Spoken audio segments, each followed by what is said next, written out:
ଅଦା ଅଦାକୁ କୁହାଯାଏ ଜିଞ୍ଜର। ରସୁଣକୁ କୁହାଯାଏ ଗାର୍ଲିକ୍। ପିଆଜକୁ କୁହାଯାଏ ଅନିଅନ୍। ପିଆଜ ଷଣ୍ଢାକୁ କୁହାଯାଏ ଅନିଅନ୍ ଲିଫ୍।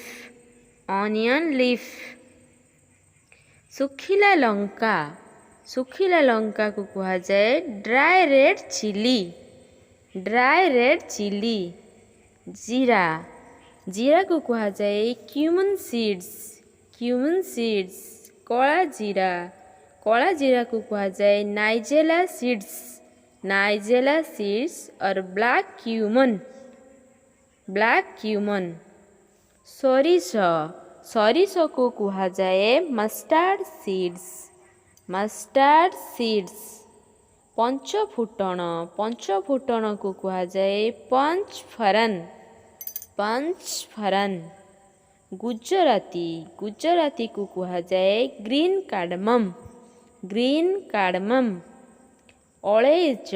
ଅଳେଇଚକୁ କୁହାଯାଏ ବ୍ଲାକ୍ କାର୍ଡମମ୍।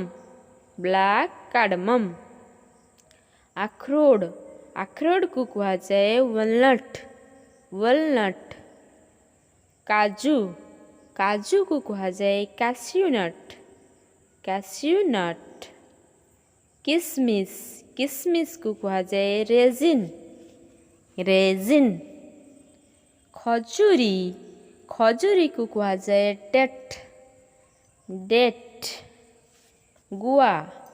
ଗୁଆକୁ କୁହାଯାଏ ବିଟଲ୍ ନଟ୍। ଡାଲଚିନିକୁ କୁହାଯାଏ ସିନେମନ୍। ତେଜପତ୍ରକୁ କୁହାଯାଏ ବେ ଲିଫ୍।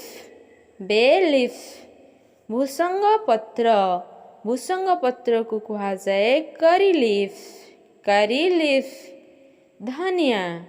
ଧନିଆକୁ କୁହାଯାଏ କରିଆଣ୍ଡର।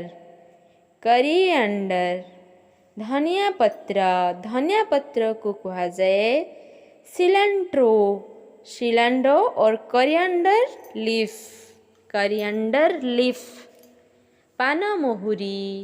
ପାନମଧୁରୀକୁ କୁହାଯାଏ ଫେନଲ୍।